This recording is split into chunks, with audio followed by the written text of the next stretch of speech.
Hello, আসসালামু আলাইকুম guys. আমি আইয়ুব আপনাদের মাঝে আবারও ফিরে আসলাম নতুন একটা ভিডিও নিয়ে। আমার যে কেবলটা এটা হচ্ছে 35 সেন্টি কেবলটাই। দেখেন 35 সেন্টি কেবলটাই। এখন এখানের মধ্যে আমি একটা আউটার 90 বানাবো। এটার মার্কিং ফর্মুলা আপনাদেরকে বুঝাই দিতেছি। আমার প্রথমে আমি এর আগে রাখছি 15।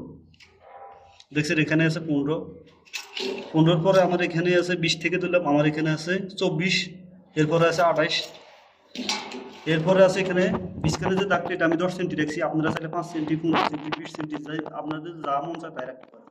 আমি এখানে 10 সেন্টি রাখছি। যেহেতু আমার শুধু ক্যাট 6 কেবল আসবো, ছোট ছোট কেবল ক্যাট 6, এই জন্য আমি এখানে 10 সেন্টি রাখছি।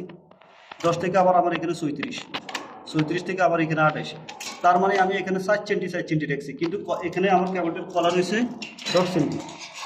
10 সেন্টি যদি আমি 5 সেন্টি করে কাটিং করি তাহলে আমার কাটিংটা বেশি হয়ে যায়। এর কারণে আমি 4 সেন্টি, এটা 4 সেন্টি করে কাটিং করলে এটা বরাবর বরাবর হয়ে যাবে।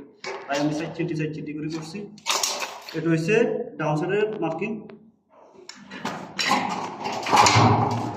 আর এটা হচ্ছে কলার সাইডের মার্কিং। কলার সাইডটা বি কাটিং নেব, বি কাটিং নেবো। বির এই সাইডটা আমি কাটি ফেলাই দিব, আর যে সাইডটা যে 4 সেন্টি নেবো এই সাইডটি কাটিং বানাই দিব। যেমন কি এ বির এই সাইডটা আমি ফেলাই দিব, আর এই সাইডটা কাফলিং বানাই এর ভিতরে ঢুকে দিব। সেম সেম এই সাইডটা আমি ফেলাই দিব, এই সাইডটা কাফলিং বানাই এর ভিতরে ঢুকে দিব। তো এটা হচ্ছে আউটার 90 বানানোর প্রসেসিং। এটা আউটার 90 বানাবার হিসাব হচ্ছে এর কলার থেকে, এর কলার যত আছে এত এত থেকে হিসাব।